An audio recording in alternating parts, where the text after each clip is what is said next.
हाँ तो बच्चों नमस्कार। आज मैं पुनः आप सबके बीच उपस्थित हूँ केमिस्ट्री का यानी कि रसायन शास्त्र का पहला चैप्टर को लेकर। ठीक है, पहले चैप्टर का मैंने एक वीडियो बनाया था। उसमें मैंने रासायनिक अभिक्रिया के बारे में बता दिया कि रासायनिक अभिक्रिया क्या है और अभिकारक, प्रतिफल, ये सब क्या कहलाते हैं और उनसे रिलेटेड उनकी कुछ विशेषताओं के बारे में भी बतला दिया था।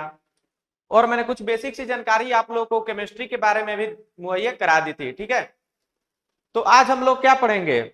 आज हम लोग स्टार्ट करने वाले थे रासायनिक समीकरण, लेकिन उसको स्टार्ट करने से पहले मैं एक आप लोगों को प्रश्न कराना चाहता हूं, ठीक, जो कि रासायनिक अभिक्रिया से है। ठीक है, मैं एक प्रश्न आप सबको कराना चाहता हूं। कौन सा प्रश्न है? तो प्रश्न ये है कि जब हम लोग, देखिए, हमेशा एग्जाम में ये पूछते रहता है, हर एक जब भी एग्जाम लिया जाता है बिहार बोर्ड का क्लास 10th का साइंस का, उसमें 2 नंबर में या फिर 1 नंबर में ये सवाल जरूर पूछता है। कौन सा सवाल? कि आखिर जो मैग्नीशियम का जो फीता है उसको जलाने से पहले रब क्यों किया जाता है, उसे सैंड पेपर से उसको साफ क्यों किया जाता है? ठीक है, ये पूछता है, ठीक ना। तो चलिए उससे रिलेटेड मैं आप लोग को ये क्वेश्चन करा लेता हूं और मैं उस अभिक्रिया को भी आपको बता कर यहाँ पर दिखला दूंगा कि कैसे कैसे वो अभिक्रिया होती है। मैग्नीशियम को जब जलाया जाता है तो क्या उत्पन्न होता है, क्या पदार्थ हमें प्राप्त होता है। ठीक, तो जैसा कि आप सब यहाँ देख रहे हैं, ये आपका क्या है, एक मैग्नीशियम का फीता है, उसको हम लोग फ्लेम कर रहे हैं यानी कि जला रहे हैं, ठीक ना। आग से क्या कर रहे हैं? जला रहे हैं। तो एक बात आप लोग नोट कर लीजिएगा, इसको क्या नोट करिएगा?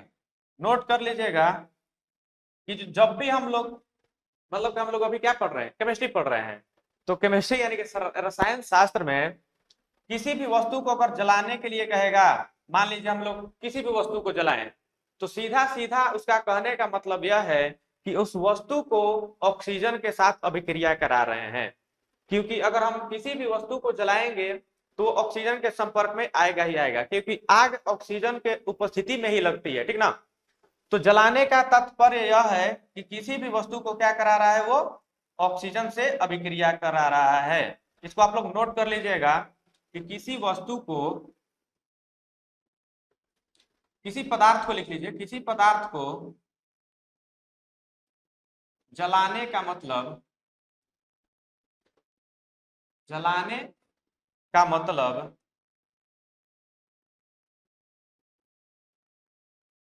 जलाने का मतलब उस पदार्थ को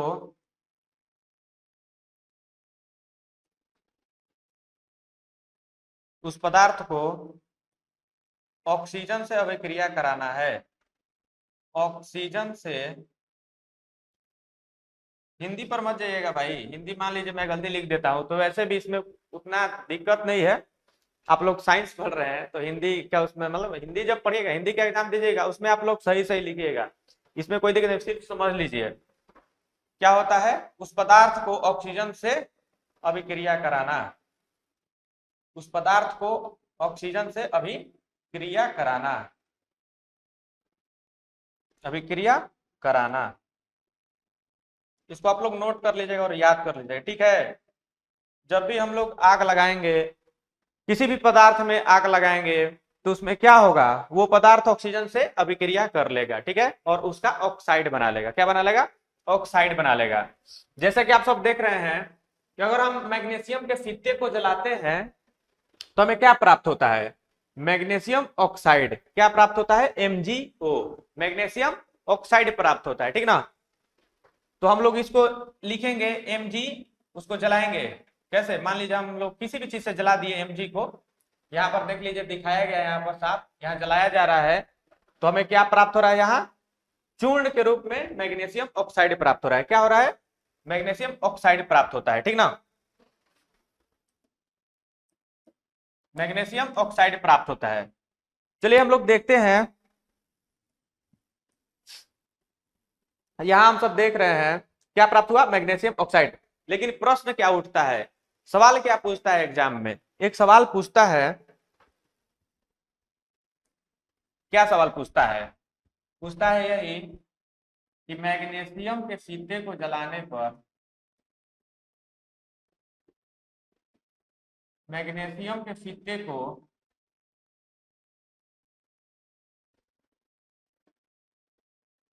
मैग्नीशियम के फीते को जलाने से पहले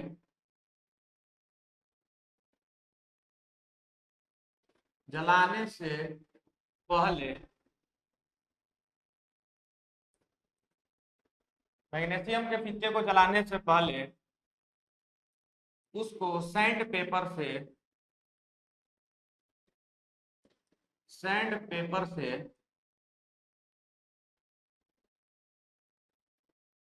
साफ क्यों किया जाता है या फिर रगड़ा क्यों जाता है, साफ क्यों किया जाता है, ये सब आप नोट कर लीजिएगा, लिख लीजिएगा। साफ क्यों किया जाता है, ये एक प्रश्न आपको एग्जाम में पूछता है। तो क्या आप लोगों को पता है कि क्यों साफ किया जाता है? चलिए, नहीं भी पता है तो मैं बता दूंगा, ठीक है। आप लोग कमेंट बॉक्स में अगर कुछ भी दिक्कत लगे, कुछ भी डाउट हो जाए, तो आप लोग कमेंट बॉक्स में कमेंट जरूर करिएगा, ठीक ना। चलिए देखिए, क्यों जलाया जाता है। तो जो मैग्नीशियम होता है वो बहुत ही मतलब क्या होता है, अभिक्रियाशील होता है, अभिक्रियाशील पदार्थ होता है। जो Mg होता है वो रूम टेम्परेचर पर, किस पर, रूम टेम्परेचर यानी कि कमरे के तापमान पर वो ऑक्सीजन से क्या कर लेता है, अभिक्रिया कर लेता है। किससे, ऑक्सीजन से। और मैग्नीशियम अगर ऑक्सीजन से अभिक्रिया कर लिया तो जाहिर सी बात है कि मैग्नीशियम के फीते के ऊपर क्या हो जाएगा, मैग्नीशियम ऑक्साइड की एक परत चढ़ जाएगी। किसकी, मैग्नीशियम ऑक्साइड की, MgO की क्या हो जाएगी, एक परत लग जाएगी। किस पे, मैग्नीशियम के फीते पे। लेकिन अगर ये लग जाएगा तो अगर इसको हम लोग जलाएंगे, मैग्नीशियम के फीते को अगर हम लोग जलाएंगे तो क्या आसानी से जल जाएगा, नहीं जलेगा, क्योंकि उस पर मैग्नीशियम ऑक्साइड की एक परत बैठ गई है। क्या बैठ गई है, मैग्नीशियम ऑक्साइड की एक परत बैठ गई है। कहीं कहीं ये भी दिया रहता है कि मैग्नीशियम CO2 से अभिक्रिया कर लेता है कमरे के तापमान पर और मैग्नीशियम कार्बोनेट बनाता है, MgCO3। क्या बनाता है, MgCO3 बना लेता है, ठीक। हाँ भाई, ये भी सही है। अगर किसी कमरे में ऑक्सीजन की अधिक मात्रा होगी तो MgO बनाएगा, और उस कमरे में अगर कार्बन डाइऑक्साइड की मात्रा अधिक होगी तो क्या बनाएगा, मैग्नीशियम कार्बोनेट बनाएगा। क्या बनाएगा, मैग्नीशियम कार्बोनेट। लेकिन हम लोग लिखते क्या है, हमेशा मैग्नीशियम ऑक्साइड ही लिखते हैं। चलिए, किसी कमरे में हम लोग ऑक्सीजन की मात्रा कम भी है तो सबसे पहले ऑक्सीजन से ही क्या करेगा, संपर्क में आएगा, अभिक्रिया करेगा और MgO बनाएगा। फिर इसके बाद कार्बन डाइऑक्साइड से अभिक्रिया करके MgCO3 बना देगा। लेकिन इसका बेस क्या है, आधार क्या है, MgO ही है, क्योंकि वो ऑक्सीजन से अभिक्रिया करेगा ही करेगा रूम टेम्परेचर पर। ये दोनों क्या है, समीकरण सही है, लेकिन हम लोग लिखते क्या है, MgO ही लिखते हैं, ठीक ना। तो चलिए, इसी MgO की परत को हटाने के लिए हम लोग सैंड पेपर से इसको क्या करते हैं, रगड़ते हैं। क्या करते हैं, रगड़ते हैं। लिख लीजिएगा आंसर में, हाँ लिखिएगा, जगह ही नहीं है, इसको मिटा दे रहे हैं, ठीक ना। इसको उतार लीजिए, जल्दी इसको उतार लीजिए, मैं इसको क्या करूंगा, मिटा दूंगा, ठीक है। पाउज करके इसको उतार लीजिएगा, ठीक ना। चलिए देखते हैं आंसर में क्या लिखेंगे हम लोग, कि जो मैग्नीशियम का फीता है कमरे के तापमान पर क्या करता है। जो मैग्नीशियम का फीता है, आंसर में लिखेंगे कि जो मैग्नीशियम का फीता है, भाई अपने अपने देखिए, लिखने का तरीका सबका अपना अपना अलग होता है। मेरा लिखने का तरीका अलग है, आपका लिखने का, यथासंभव जितना हो सके आप लोग अपने अपने तरीके से आप लोग क्या करिएगा, उत्तर दीजिएगा, ठीक। मैंने तो समझा दिया, आप लोग समझ भी गए होंगे। अगर समझ गए होंगे तो आप लोग अपने आप से भी क्या कर सकते हैं, लिख सकते हैं ना। तो चलिए हम लोग क्या लिखेंगे, कि जो मैग्नीशियम का फीता होता है, जो मैग्नीशियम का फीता होता है, मैग्नीशियम का फीता होता है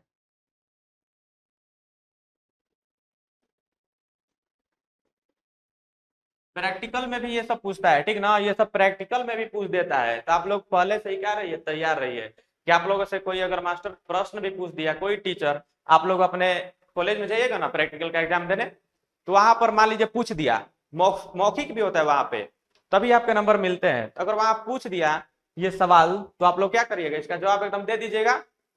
अगर दे दीजिएगा तो कमेंट बॉक्स में यस जरूर लिख दीजिएगा, हाँ सर दे देंगे, ठीक ना। चलिए, जो मैग्नीशियम का फीता होता है,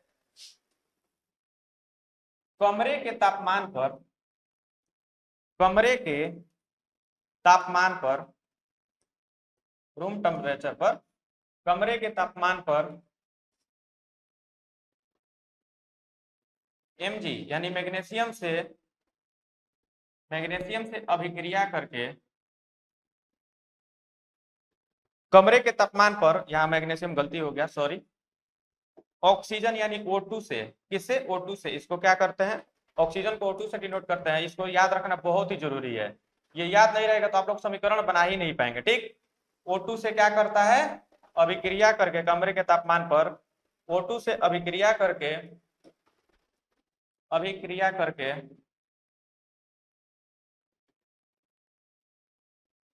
क्या बनाता है, MgO की परत एक चढ़ा लेता है अपने ऊपर, क्या बना लेता है, MgO का परत बना लेता है। क्या बना लेता है भाई, MgO का एक परत, यानी मैग्नीशियम ऑक्साइड का क्या बना लेता है, एक परत बना लेता है। इसको आप लोग अंडरलाइन कर दीजिए, MgO का क्या बना लेता है, परत बना लेता है।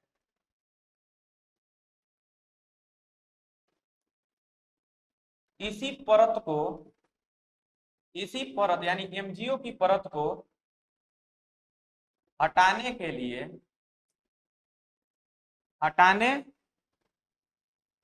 चलिए यहां लिख दे रहे हैं, इसके बाद यहां लिख दे रहे हैं, ठीक, देख लीजिएगा, हटाने के लिए, इसी परत को हटाने के लिए क्या करते हैं हम लोग, सैंड पेपर से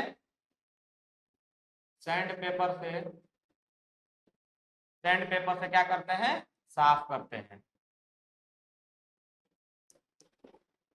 आप लोगों ने सैंड पेपर देखा होगा, होता है एक, आप लोगों ने ये भी देखा होगा, क्या होता है उसका नाम, रब करने वाला आता है ना, जैसे कि खिड़की रब किया जाता है, लोहा का दरवाजा रब किया जाता है, वैसा ही एक सैंड पेपर, उससे कुछ पतला होता है, उसी से हम लोग मैग्नीशियम के फीते को क्या कर लेते हैं, साफ कर लेते हैं। साफ क्यों करते हैं, इसलिए कि उस पर MgO की परत चढ़ जाती है, उस MgO की परत को हटाने के लिए, ठीक ना। अगर MgO की परत रहेगी तो अच्छे से जलेगी नहीं, जलेगी फिर बुझ जाएगी, फिर जलेगी फिर बुझ जाएगी, ठीक ना। तो इसी को हटाने के लिए हम लोग क्या करते हैं, सैंड पेपर का इस्तेमाल करते हैं साफ करने के लिए, ठीक। अब भाई क्या हो गया, मैग्नीशियम का फीता पूरा साफ हो गया, अब उसमें आग लगाइए, वो एकदम स्मूथली जल जाएगा। क्या हो जाएगा, स्मूथली जल जाएगा। और फिर वायुमंडल में उपस्थित ऑक्सीजन की उपस्थिति में फिर वो क्या करेगा, रिएक्ट करेगा, किससे रिएक्ट करेगा, ऑक्सीजन से रिएक्ट करेगा, ठीक ना। फिर किससे रिएक्ट करेगा, ऑक्सीजन से, ठीक। यहाँ देख रहे हैं आप लोग, जलाएंगे तो ऑक्सीजन से रिएक्ट कराएंगे, ये नोट कर लीजिएगा, ये पॉइंट बहुत ही ज्यादा जरूरी है। कोई भी पदार्थ को अगर हम लोग जलाते हैं तो सीधा सीधा कहने का मतलब है कि ऑक्सीजन के साथ अभिक्रिया करा रहे हैं, ठीक। तो फिर उसको जलाएंगे तो क्या होगा, ऑक्सीजन से अभिक्रिया करके MgO का चूर्ण, यहाँ पर देख रहे हैं ना, ये गिर रहा है, ये गिरा, ये गिरा, ये गिरा, यहाँ पर इस कटोरे में MgO का चूर्ण प्राप्त कर लेंगे, ठीक। किसका, मैग्नीशियम ऑक्साइड का, ठीक ना, पाउडर के रूप में, देखिए MgO। चलिए, आई होप आप लोगों ने इसको समझ लिया। ये तो हो गया एक बहुत ही ज्यादा मजेदार प्रश्न। मेरे बच्चों, ये सेशन हमारा जितना भी रहता है, सेशन जितना भी वीडियो बनाते हैं, बहुत ही ज्यादा मजेदार ही रहता है, क्योंकि आप लोगों को कुछ ना कुछ नया सीखने को जरूर मिलता है, ठीक। तो हम लोग इतना कम समय में, जैसे कि 25 मिनट 30 मिनट का हम लोग वीडियो बनाते हैं, लेकिन उतने में हम लोग बहुत सारी चीजों को आप लोगों को बता देते हैं, ठीक ना। क्योंकि आप लोग का एग्जाम क्या है, बहुत ही ज्यादा नजदीक है, कम से कम हम लोग 2-3 चैप्टर भी अगर खत्म कर देंगे, सपोज करिए, मान लीजिए हम लोग पूरा तो पढ़ाएंगे ही, अगर आप लोग 2-3 चैप्टर, पहला चैप्टर दूसरा चैप्टर अगर बढ़िया से समझ गए, तो आपका तो वैसे ही आपका क्या, कम से कम 25 से 30 क्वेश्चन, 20 से 25 क्वेश्चन मान लीजिए, आराम से ऑब्जेक्टिव में बना लीजिएगा, क्योंकि पहले चैप्टर और दूसरे चैप्टर से बहुत सारा क्वेश्चन पूछता है, ठीक ना। इसको आप लोग बहुत बढ़िया से पढ़िएगा, ठीक। चलिए, हम लोग नेक्स्ट एक कल पढ़े थे, क्या पढ़े थे कल हम लोग पढ़े थे ना, रासायनिक अभिक्रिया। जैसे मान लीजिए H2 है, O2 से संपर्क किया, अभिक्रिया किया, उसके फलस्वरूप क्या बना दिया, जल बना दिया, H2O बना दिया, ठीक। इसका गुण था अलग, ये क्या था, ये क्या था, गैस था, ये भी क्या था, गैस था, क्या था, गैस था, ये भी क्या था, गैस था। लेकिन जब ये मिल गया तो क्या बना दिया, लिक्विड बना दिया। क्या बना दिया, लिक्विड, यानी कि जल बना दिया, ठीक, तरल के रूप में। गैस था लेकिन क्या बन गया, द्रव्य बन गया। क्या बन गया, द्रव्य बन गया, यानी कि इसका गुण क्या हो गया, चेंज हो गया, ठीक। और एक बात आप लोग ऐसे भी देख सकते हैं कि जैसे मान लीजिए H2 है, H2 का काम क्या है, H2 का काम है आग लगना। इस हाइड्रोजन बहुत ही जल्दी आग पकड़ लेता है। अगर इसके आसपास अगर हम लोग आग जला देंगे ना तो बहुत ही जल्दी इसमें आग लग जाएगी, ये जलने लगेगा, हाइड्रोजन क्या हो जाएगा, जलने लगेगा, ठीक। और ये ऑक्सीजन क्या करता है, वही आग लगाने में मदद करता है, ठीक है।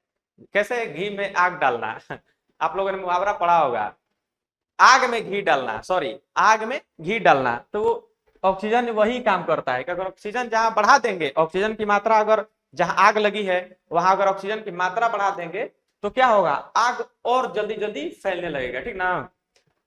तो इसका काम क्या है, आग लगाना। इसका काम क्या है, इसमें बहुत जल्दी आग पकड़ता है। लेकिन इसका काम क्या है, ये आग को क्या करता है, बुझाता है। तो भाई सीधा सीधा इसमें कितना डिफरेंस हो गया, एक आग लगाता था और एक आग बुझाता है, यानी गुण में इसका क्या हो गया, परिवर्तन हो गया। गुण में क्या हो गया, परिवर्तन हो गया, ठीक। तो इसको हम लोग रासायनिक अभिक्रिया कहेंगे। कब कहेंगे, जब जब हाइड्रोजन जब हाइड्रोजन जब हाइड्रोजन ऑक्सीजन से ऑक्सीजन से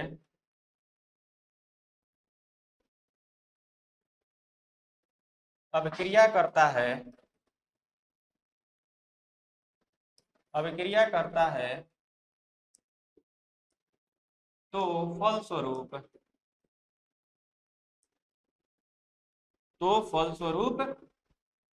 क्या प्राप्त होता है, जल, यानी H2O प्राप्त होता है।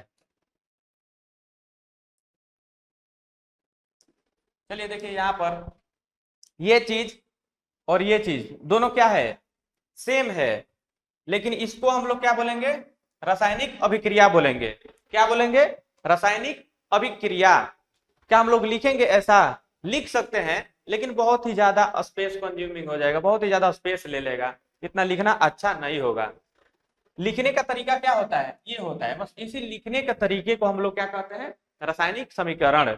ये हो गया आपका रासायनिक समीकरण। सूत्रों की सहायता से दर्शा देना, किसी भी अभिक्रिया को सूत्रों की सहायता से लिख देना, दर्शा देना, रासायनिक समीकरण कहलाता है। और जो रासायनिक अभिक्रिया हुई है, जैसे हाइड्रोजन ऑक्सीजन से मिला है, फलस्वरूप क्या बनाया है, पानी बनाया है, जल बनाया है, तो ये क्या हो गया, रासायनिक अभिक्रिया हो जाएगा। और ये क्या हो गया, रासायनिक अभिक्रिया का समीकरण हो गया, ठीक ना। चलिए कल हम लोग एक पॉइंट पढ़े थे, क्या पढ़े थे भाई, अभिकारक और प्रतिफल। देखिए रिवीजन करा रहे हैं थोड़ा सा, ठीक। अभिकारक और प्रतिफल, तो ऐसा प्रश्न पूछ देता है एग्जाम में, एक नंबर में ऐसा प्रश्न पूछता है कि इसमें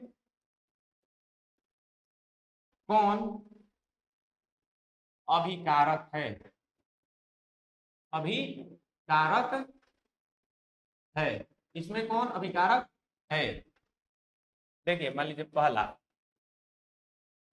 H2 प्लस O2 क्या बना, H2O बना, ठीक है। Mg plus O2 make then MgO, H2 plus Cl2 make then HCl। अब बताइए आप सब, जल्दी से आप लोग बताइए कि ये क्या है, इसमें अभिकारक कौन है और प्रतिफल कौन है, बताइए जल्दी बताइए। पता है आप लोगों को, कमेंट कर दीजिएगा, हम लोग देख लेंगे, हम देख लेंगे, समझ जाएंगे कि आप लोग बहुत ही विद्वान हो गए हैं, ठीक है, मुझसे पढ़ के बहुत ही प्राउड फील होगा बच्चों। ठीक, चलिए ये बताइए इसमें कौन सा अभिकारक पूछ रहा है ना, अभिकारक कौन है, मैं बता देता हूं। अभिकारक कौन है, हाइड्रोजन और ऑक्सीजन। कौन है, हाइड्रोजन और ऑक्सीजन। अभिकारक का परिभाषा आप लोगों ने पढ़ा था कि जो पदार्थ रासायनिक अभिक्रिया में भाग लेते हैं। तो इसमें रासायनिक अभिक्रिया में भाग कौन लिया है, हाइड्रोजन लिया है, हाइड्रोजन लिया है, और कौन लिया है, ऑक्सीजन लिया है, और कौन लिया है, ऑक्सीजन लिया है, ठीक। हाइड्रोजन और ऑक्सीजन H2 और O2, ये दोनों क्या हो गए? अभिकारक हो गए भाई। क्या हो गए? अभिकारक। और रासायनिक अभिक्रिया के फलस्वरूप, रासायनिक अभिक्रिया के फलस्वरूप जो भी पदार्थ बनता है या फिर बनके तैयार होता है उसे क्या हम लोग कह देते हैं? प्रतिफल। अब आप लोग के एक नंबर में अगर क्वेश्चन ऐसा पूछ दिया कि इनमें से कौन अभिकारक है और कौन प्रतिफल है, तो आप लोग बता दीजिएगा ना कि हाँ सर ये अभिकारक है और ये प्रतिफल है। ठीक। और एक नोट करने वाली बात है, नोट करिएगा, ये लिख देता है किताब में कि अभिक्रिया के दाईं ओर अभिकारक होते हैं और बाईं ओर नहीं, दाईं ओर क्या होता है? प्रतिफल। दाहिना ये हो गया ना, तो दाहिना ओर क्या होता है? प्रतिफल। प्रतिफल। और बाईं ओर अभिकारक। क्या होता है? अभिकारक। तो हमेशा क्या यही होगा? हाँ, यहाँ पर तो देख रहे हैं कि बाईं ओर क्या है? अभिकारक है और दाईं ओर क्या है? प्रतिफल है। लेकिन हम इसको ऐसे भी तो लिख सकते हैं H2 + O2 make then H2O। बस तीर का निशान देखना है कि भाई तीर कहाँ जा रहा है। तीर का निशान यही बताता है कि अभिक्रिया किस दिशा में हुई है, यानी कि ये मिला और ये प्राप्त हो गया। ठीक ना? तो यहाँ तो ऊपर नीचे हो गया, तो ये नोट कर लीजिएगा। ऐसा होता है कि बाईं ओर क्या होता है? अभिकारक, दाईं ओर क्या होता है? प्रतिफल। लेकिन हर एक समय ऐसा नहीं होगा। हम इसको ऐसे भी लिख सकते हैं H2 + O2 make then H2O। यहाँ तो भाई उल्टा हो गया। क्या हम लोग ऐसे नहीं लिख सकते हैं? एकदम लिख सकते हैं सर, लिख सकते हैं आप लोग। लेकिन किताब में दिया रहता है ये, आप लोग ये लिख लीजिएगा। लेकिन ये मतलब एकदम ये नहीं कि हम क्या करना है कि हमेशा यही लिखना है। ठीक ना? ऊपर नीचे भी हो जाता है, दाएं बाएं अलग अलग कहीं भी लिख सकते हैं, लेकिन एक सटीक सा ढंग होता है लिखने का, ऐसा आप लोग लिख सकते हैं। ठीक। इससे जितने भी रिलेटेड सवाल थे आप लोगों को करा दिया मैंने। चलिए हम लोग नेक्स्ट देख लेते हैं। नेक्स्ट क्या है हमारा? समीकरण। क्या है? रासायनिक समीकरण। रिवीजन भी करा दिया भाई, टेंशन मत लीजिएगा आप लोग। मैं अपने बच्चों का हाथ कभी नहीं छोड़ता। ठीक ना? आप लोग अगर नहीं पढ़िएगा, अच्छा नंबर नहीं लेगा, तो बदनामी किसकी होगी? मेरी होगी। तो मेरी ये फर्स्ट प्रायोरिटी है कि आप लोग को समझाते चलो और इतना सरल भाषा में समझा दूं कि आप लोग के दिमाग में सीधा क्या हो जाए? घुस जाए। ठीक ना? चलिए, हमारा जो नेक्स्ट पॉइंट है वो क्या है? रासायनिक समीकरण। अभी मैंने बताया कि सूत्रों की सहायता से अगर रासायनिक अभिक्रिया लिखते हैं उसे क्या कहते हैं? रासायनिक समीकरण कहते हैं। रासायनिक अभिक्रिया को सूत्रों के सहारे, रासायनिक अभिक्रिया को रासायनिक अभिक्रिया को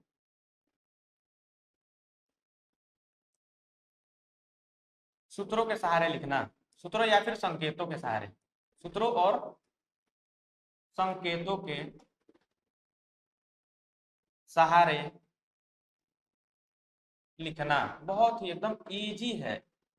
आप लोग बहुत बढ़िया से सीख जाइएगा। लिखना क्या कहलाता है? रासायनिक समीकरण कहलाता है भाई। सूत्र और संकेत के सहारे लिख देंगे तो रासायनिक क्या हो जाएगा? समीकरण हो जाएगा। देखिए इसका क्या है, ये डिफिनेशन है कि किसी रासायनिक अभिक्रिया में भाग लेने वाले पदार्थों के संकेतों एवं सूत्रों की सहायता से उस अभिक्रिया का संक्षिप्त निरूपण रासायनिक समीकरण कहलाता है। यानी कि किसी भी रासायनिक अभिक्रिया, कोई भी रासायनिक अभिक्रिया ले लीजिए, मान लीजिए छोटा छोटा इसलिए बताते हैं हम कि आप लोग एकदम दिमाग में घुस जाए। अब बड़ा बड़ा बताने लगेंगे तो सर ये क्या हो गया, वो भी पढ़ेंगे। जब रासायनिक अभिक्रिया के प्रकार पढ़ेंगे ना, उसमें पूरा आप लोगों को जितना हो सकेगा उतना मैं बता दूंगा। ठीक। अभी छोटे छोटे अभिक्रिया से आप लोग सीखिए। मान लीजिए हाइड्रोजन क्या किया? ऑक्सीजन से क्या किया? अभिक्रिया किया, फलस्वरूप H2O प्राप्त हुआ। ठीक। तो हम लोग अभिक्रिया में क्या लिखेंगे? लिखेंगे यही ना कि जब हाइड्रोजन ऑक्सीजन से अभिक्रिया करेगा तो उसके फलस्वरूप हमें H2O यानी कि जल की प्राप्ति हो गई। तो ऐसा बोलना क्या हो गया? रासायनिक अभिक्रिया हो गया। अगर इसको ऐसे भी लिख देंगे तो वो क्या हो गया? रासायनिक अभिक्रिया हो गया। लेकिन हाइड्रोजन का संकेत क्या होता है? H2। क्या होता है? H2। और ऑक्सीजन का संकेत H2O और जल का सांकेतिक रूप क्या होता है, सूत्र वाला रूप क्या होता है, इसका सूत्र H2O होता है। तो ये सब याद रहना बहुत ही ज्यादा जरूरी है। आप लोग क्या करिएगा, पीरियोडिक टेबल में जाकर जितने भी मुख्य मुख्य क्या सब याद करना जरूरी है, लेकिन आपके एग्जाम में जितना पूछता है उतना तो कम से कम याद कर ही लीजिएगा। उसका सूत्र कितना होता है, उसका वैलेंसी कितना होता है, ठीक। अगर वैलेंसी नहीं भी निकालने आता होगा तो मैं आप लोगों को बता दूंगा कैसे वैलेंसी निकलता है। कैसे बताऊंगा, एक शॉर्ट वीडियो में बताऊंगा। किसमें, शॉर्ट वीडियो में। तो आप लोग हमारा एक भी शॉर्ट वीडियो क्या करिएगा, मिस मत करिएगा, ठीक। देखिए यही संक्षिप्त निरूपण, हाइड्रोजन को हम लोग क्या लिख दिए H2, ऑक्सीजन को क्या लिख दिए O2 और जल को क्या लिख दिए H2O। बस यही संक्षिप्त निरूपण, सूत्रों के द्वारा संक्षिप्त निरूपण क्या हो गया, रासायनिक समीकरण हो गया। क्लियर, कोई दिक्कत, कोई दिक्कत नहीं होनी चाहिए, ठीक ना। बहुत मार मारिएगा आप लोग। चलिए देखिए यहाँ पे H2 + O2 make then H2O, ये क्या हो गया, रासायनिक समीकरण हो गया। ये इसका परिभाषा हो गया। इसका आप लोगों को पीडीएफ भी दिया जा रहा है भाई। अब कितना करें हम लोग, इसका पीडीएफ भी देंगे। आप लोग हमारे टेलीग्राम ग्रुप से क्या हो जाइए, जुड़ जाइए। वहां आप इस सारे चीजों का, जितने भी मैं पढ़ाता हूँ, हम पढ़ाएं या फिर मैथ के टीचर पढ़ाएं या फिर इंग्लिश पढ़ाएं या फिर हिंदी संस्कृत जो भी पढ़िएगा, सबका पीडीएफ आप लोगों को मिल जाएगा। कहाँ, हमारे टेलीग्राम चैनल पे। और टेलीग्राम चैनल का लिंक वीडियो के डिस्क्रिप्शन में मिल जाएगा, वहां से आप लोग जाकर वहां हम लोग को फॉलो कर लीजिएगा, ठीक ना। चलिए आगे देखते हैं। H2 + Cl2 make then HCl। अब देखिए यहाँ पर आप लोगों ने देखा होगा ये H2 लिखा हुआ है, ये Cl2 लिखा हुआ है। और एक बात नोट करने वाली बात थी, मैं भूल गया, सॉरी, यहाँ लिख लीजिएगा। कोई भी अगर रासायनिक अभिक्रिया होता है, कोई भी अगर रासायनिक अभिक्रिया होगा, कोई भी रासायनिक अभिक्रिया होगा, कोई भी हो रासायनिक अभिक्रिया होगा, कोई भी रासायनिक अभिक्रिया होगा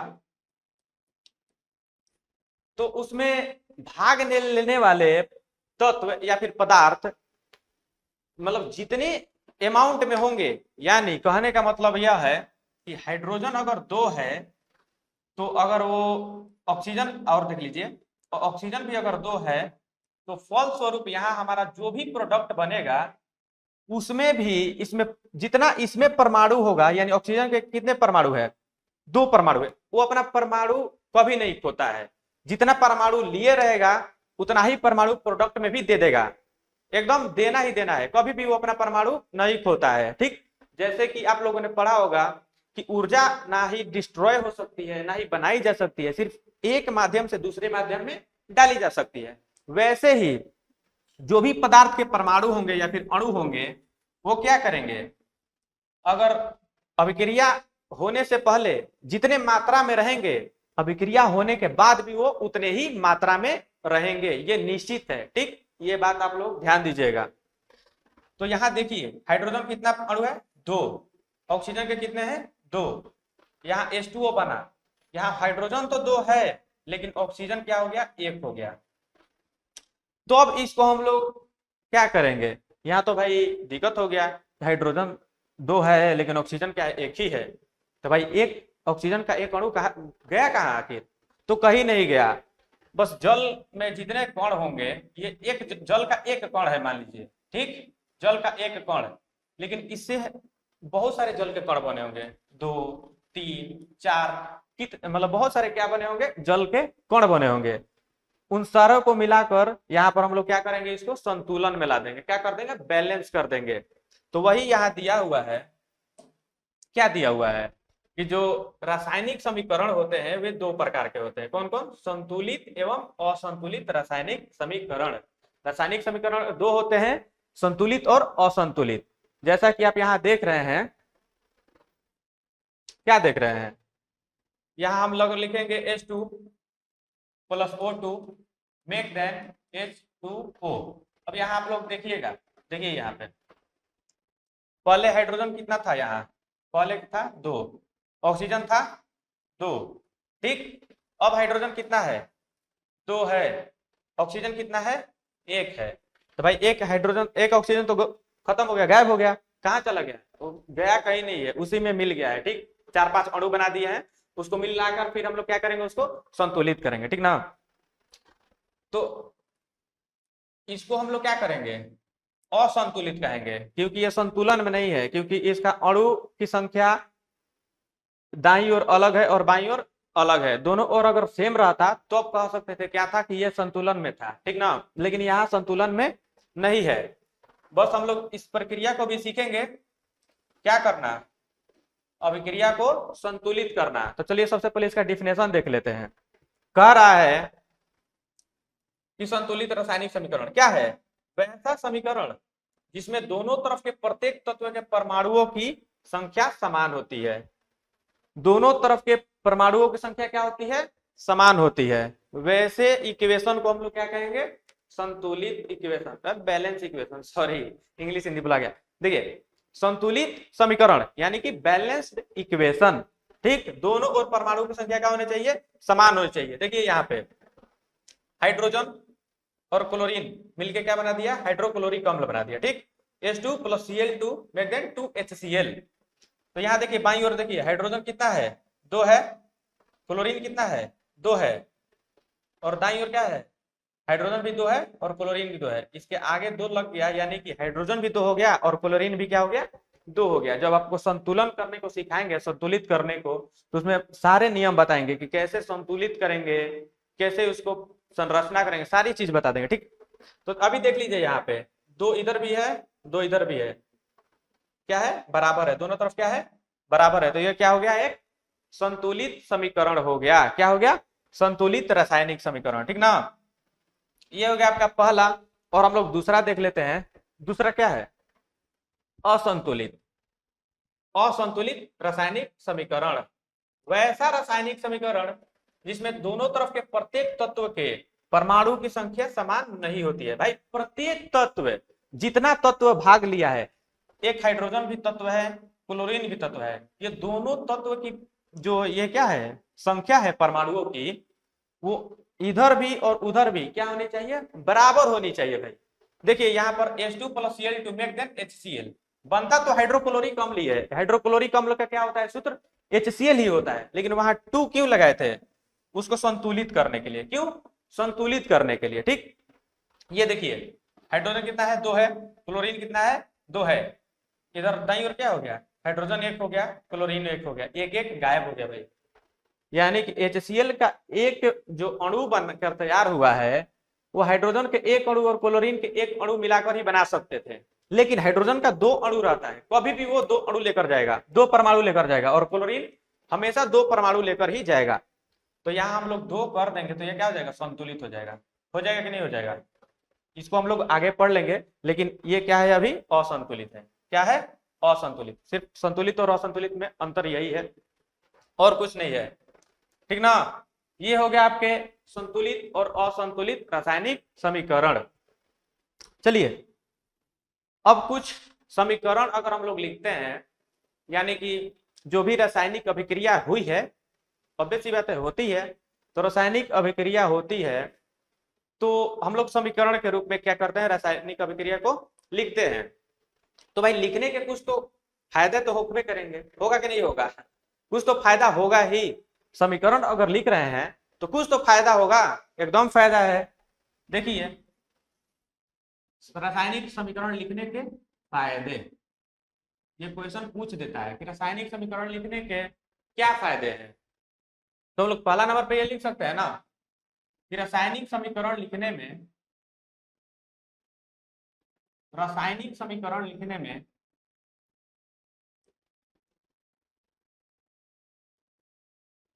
किताब की भाषा में नहीं जाना है भाई, मैं अपने आप से आप लोगों को ये बता रहा हूँ, ठीक। जो भी बता रहा हूँ एकदम बिल्कुल सही है। ये आप लोग एग्जाम में लिख कर आइएगा तो आपको एकदम मतलब कि एक भी नंबर नहीं कटेगा। किताबी भाषा लिख दीजिएगा ना तो आपका नंबर कट जाता है, ठीक। ये हो गया एकदम बहुत ही सरल तरीका लिखने का, ठीक है। देखिए रासायनिक समीकरण लिखने में, लिखने से सबसे पहले तो क्या बचते हैं, पेज की बचत होती है। किसकी, पेज, पेज की बचत होती है। भाई हम लोग समीकरण तो लिखेंगे पेज पर ही लिखेंगे, लिखेंगे मान लीजिए कि हाइड्रोजन ऑक्सीजन से अभिक्रिया करके जल का निर्माण करता है। भाई इतना दूर हो गया, लेकिन वही हम लोग लिख दिए H2 plus O2 make then H2O। बहुत ही सिंपल तरीके से यहाँ पर क्या हो गया, लिख दिए हम लोग, लिख दिया कि नहीं, पेज की बचत हो गई। मान लीजिए किताब में दिया नहीं होगा, लेकिन ये तो आप लोग को दिख ही रहा है कि यहाँ पर इससे बहुत सारा फायदा है। पहला फायदा तो यही हो गया कि रासायनिक समीकरण अगर लिखते हैं तो पेज की बचत होती है, सिंपल सी बात है। ठीक, चलिए अगर हम लोग देखें दूसरा फायदा, नंबर दूसरा, रासायनिक समीकरण लिखेंगे तो सारे परमाणुओं या फिर यौगिकों के सूत्र का पता चलता है। किसका पता चलता है? सूत्र का पता चलता है। क्या होता है भाई? सूत्र का पता चलता है। कोई भी लिख रहे हैं भाई, कोई भी समीकरण लिख रहे हैं तो उससे हम लोग को सारे पदार्थों का, जैसे हाइड्रोजन हो गया उसका भी सूत्र पता चल गया, हाइड्रोजन का H2 सूत्र होता है, ऑक्सीजन का O2 सूत्र होता है, जल का H2O सूत्र होता है, HCl हाइड्रोक्लोरिक अम्ल का सूत्र होता है, H2SO4 सल्फ्यूरिक अम्ल का सूत्र होता है। ठीक, तो सारे पदार्थों का क्या होता है, सूत्र का पता चलता है। किससे? रासायनिक समीकरण लिखने से। ठीक, समझ में आ गया? अब चलिए फायदा नंबर तीसरा। तीसरा फायदा क्या है? समय की बचत होती है। किसकी? समय की बचत होती है। समय की बचत, रासायनिक समीकरण लिखेंगे, ऑब्वियस सी बात है समय की बचत होगी भाई। H2 plus O2 make then H2O। अब लिखिए, लिखते रहिए आप लोग। हाइड्रोजन ऑक्सीजन के साथ अभिक्रिया करके जल का निर्माण कर दिया। भाई बहुत समय लग गया, इतने समय में तो गाड़ी पार हो जाएगी। हम लोग क्या लिखेंगे? H2 plus O2 make then H2O। बस सिंपल सा बात है। मान लीजिए तो हो गए कुछ फायदे। आप लोगों को और फायदा अगर देखना होगा लिखना होगा, पीडीएफ में दे देंगे, वो सब क्या कर लीजिएगा आप लोग, नोट कर लीजिएगा। ये तो मैं एक मुंह से ही बता दिया कि कुछ कुछ फायदे हैं मोस्ट इंपोर्टेंट। ठीक है, चलिए अब एक बात और ध्यान दीजिएगा। रासायनिक समीकरण में, चलिए कोई भी रासायनिक अभिक्रिया होगी या तो वो जलीय विलयन में होगी, जैसे मान लीजिए जल में हम लोग क्या डाल दिए, चूना पत्थर डाल दिए। चूना पत्थर किस में डाल दिए? जल में। कैल्शियम कार्बोनेट किस में डाल दिए? जल में। किसमें? जल में। तो जल में तो उसका क्या बनेगा? एक जलीय विलयन बनेगा। क्या बनेगा? जलीय विलयन बनेगा। किसका? कैल्शियम हाइड्रोक्साइड का, क्योंकि वो जल से अभिक्रिया कर लेगा उसमें, तो विलयन कैसा हो जाएगा? जलीय। क्योंकि उसमें जल में डाले हैं तो जल की मात्रा अधिक है, तो विलयन कैसा होगा? जलीय विलयन होगा। तो जलीय विलयन को जलीय लिखा है भाई, जलीय, देखिए जलीय विलयन को किससे सूचित करते हैं? AQ से। किससे? AQ से। एग्जाम्पल देख लीजिए आप लोग, एग्जाम्पल आप लोग देख लीजिए। यहाँ पर देखिए, यहाँ पर दिया होगा, आप लोगों को मैंने कल पढ़ाया था।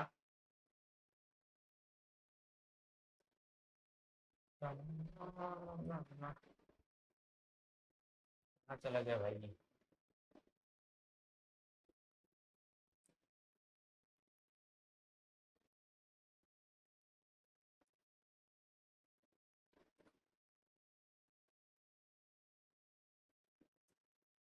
सॉरी, थोड़ा टाइम लग रहा है, इसके लिए आप बहुत सॉरी, बहुत ज़्यादा माफ़ी मांगना चाहता हूँ, लेकिन देख रहा हूँ कहाँ पर है यार। चलिए नहीं भी है, देखिए हम अपने आप बता दे रहे हैं। देखिए छोड़िए, देखिए मान लीजिए जलीय विलयन, हाइड्रोक्लोरिक अम्ल का अगर जलीय विलयन रहेगा, हाइड्रोक्लोरिक अम्ल अगर जल की स्थिति में रहेगा, कैसा? द्रव की स्थिति में, तो इसके आगे हम लोग लिख देते हैं AQ। क्या लिख देंगे? AQ लिख देंगे। अगर HCl का जलीय विलयन होगा, ये जल के अवस्था में होगा, तो उसके आगे हम लोग क्या लिख देते हैं? AQ लिख देते हैं। क्या लिख देते हैं? AQ। इससे पता चलता है कि HCl का क्या है? जलीय विलयन लिए हैं। मान लीजिए किसी बीकर में, ये मान लीजिए एक बीकर हो गया, सॉरी सॉरी सॉरी सॉरी, देखिए ये मान लीजिए क्या हो गया? एक बीकर हो गया। क्या हो गया? बीकर हो गया। इसमें हम लोग जल है, इसमें हम लोग नमक डाल दिए। क्या डाल दिए? मान लीजिए नमक। क्या डाल दिए? नमक। ये छोटे छोटे जो कण है वो क्या है? NaCl। NaCl मतलब नमक। जल में अगर हम लोग NaCl डाल देंगे तो ये NaCl का क्या हो जाएगा, जलीय विलयन हो जाएगा। क्या हो जाएगा, NaCl का जलीय विलयन। उसको ऐसे लिखेंगे, लिखेंगे कैसे, मान लीजिए तो हिंदी में तो लिखे देंगे कि नमक का जलीय विलयन, लेकिन उसको जब हम लोग निरूपित करेंगे समीकरण में तो NaCl का AQ ऐसे ऐसे करके लिख देंगे AQ, तो इससे पता चल जाएगा देखने वाले को कि NaCl का क्या है, जलीय विलयन है। क्या है, जलीय विलयन है। चलिए नेक्स्ट होता है दूसरा जलीय विलयन। अगर कोई गैस की अवस्था में रहेगा, गैस की अवस्था में रहेगा तो हम लोग क्या लिखते हैं, G लिख देंगे या फिर उसको तीर का निशान दे देंगे। जब मुक्त होगा गैस तो तीर का निशान ऊपर की ओर होगा, और जब गैस मतलब ग्रहण अवशोषित होगा, अगर गैस अवशोषित होगा तो तीर का निशान कैसे हो जाएगा, नीचे हो जाएगा। ये सब समीकरण लिखने के कुछ नियम है, आगे भी मैं बताऊंगा, लेकिन आपको एक झलक उसका बता दे रहा हूं, ठीक ना। G लिख देंगे और मुक्त होगा गैस तो ऊपर की ओर तीर रहेगा, और गैस अवशोषित होगा तो तीर नीचे की ओर रहेगा। कैसा रहेगा, नीचे की ओर रहेगा, ठीक ना। अब मान लीजिए कोई ठोस पदार्थ है, ठोस पदार्थ को कैसे निरूपित करते हैं, ठोस पदार्थ को S ले, छोटी s से, ठीक। जलीय विलयन को तो हो ही गया, गैस का हो ही गया, ठीक। ये सब आप लोग को याद रखना बहुत ही जरूरी है, आगे मैं पढ़ाऊंगा इसको। तो आप लोगों ने आज पढ़ लिया संतुलित और असंतुलित रासायनिक समीकरण, रासायनिक समीकरण भी पढ़ लिया, और कुछ पिछले क्लास का क्या कर लिया आप लोगों ने, क्या कर लिया, रिवीजन भी कर लिया। चलिए हम लोग नेक्स्ट अगला पॉइंट देखते हैं। अगला पॉइंट क्या है, अगला जो हमारा पॉइंट है रासायनिक समीकरण लिखने के नियम।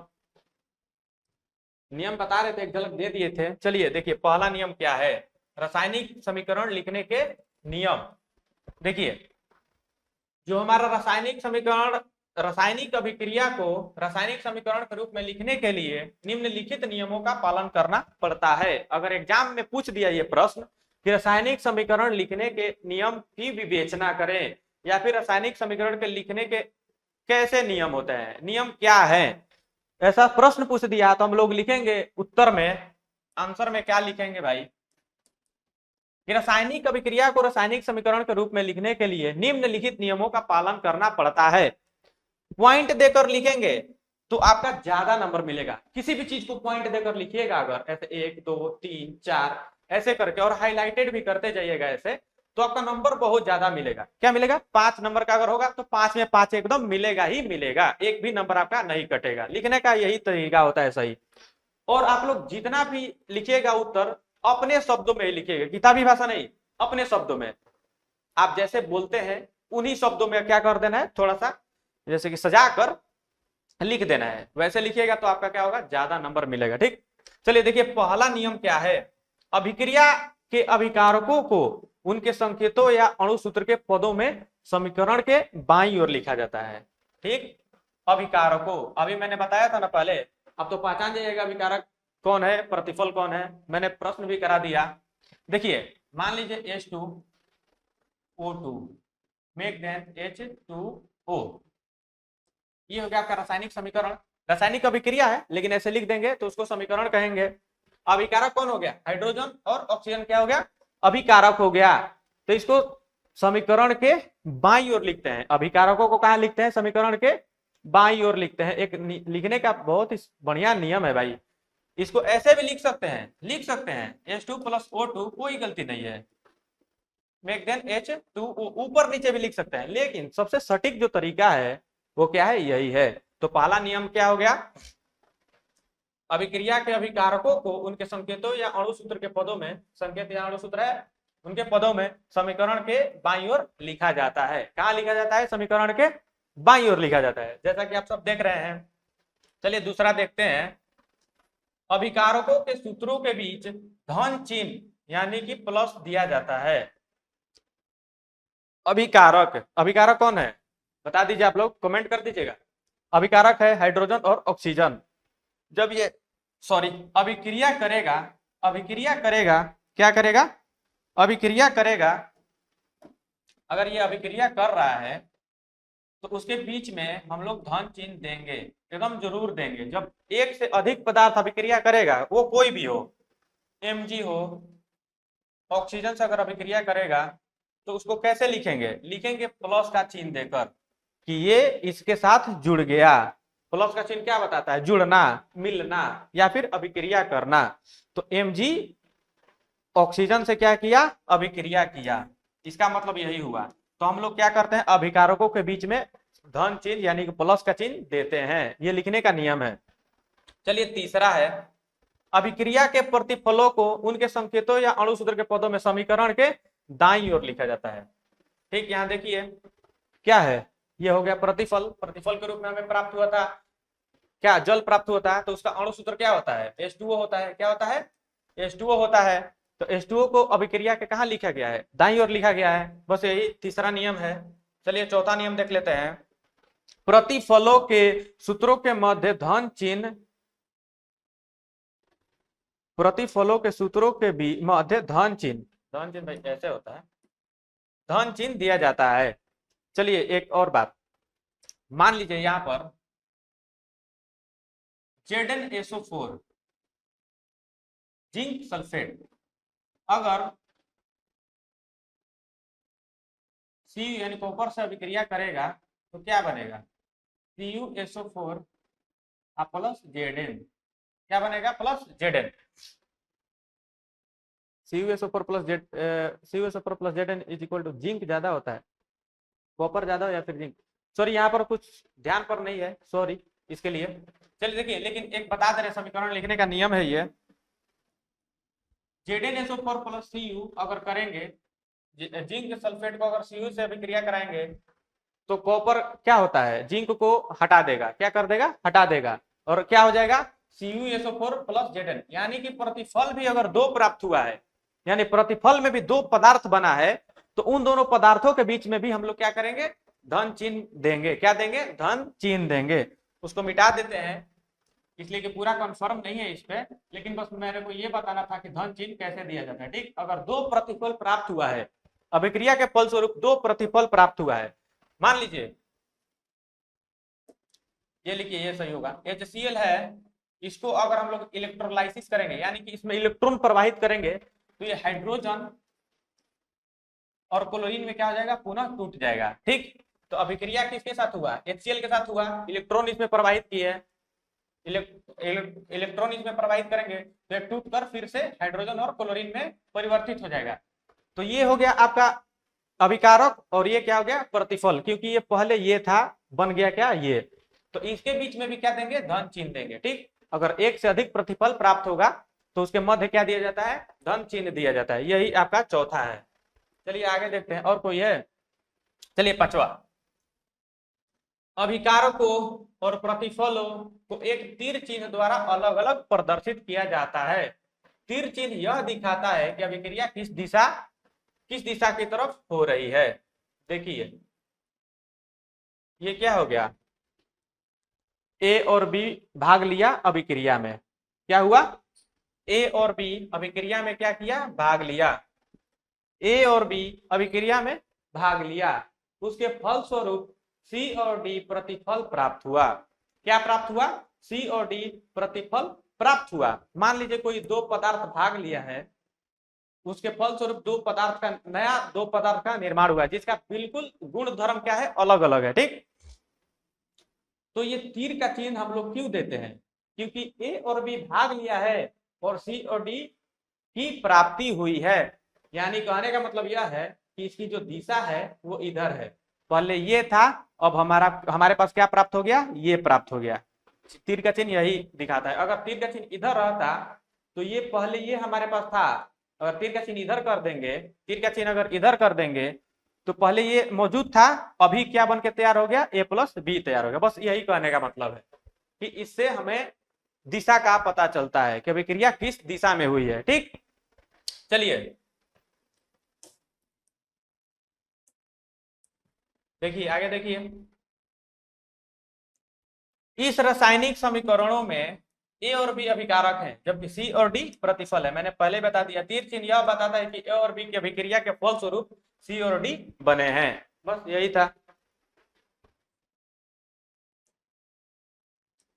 चलिए अगला पॉइंट है रासायनिक समीकरण को अधिक उपयोगी बनाना, जो कि हम लोग आज नहीं पढ़ेंगे।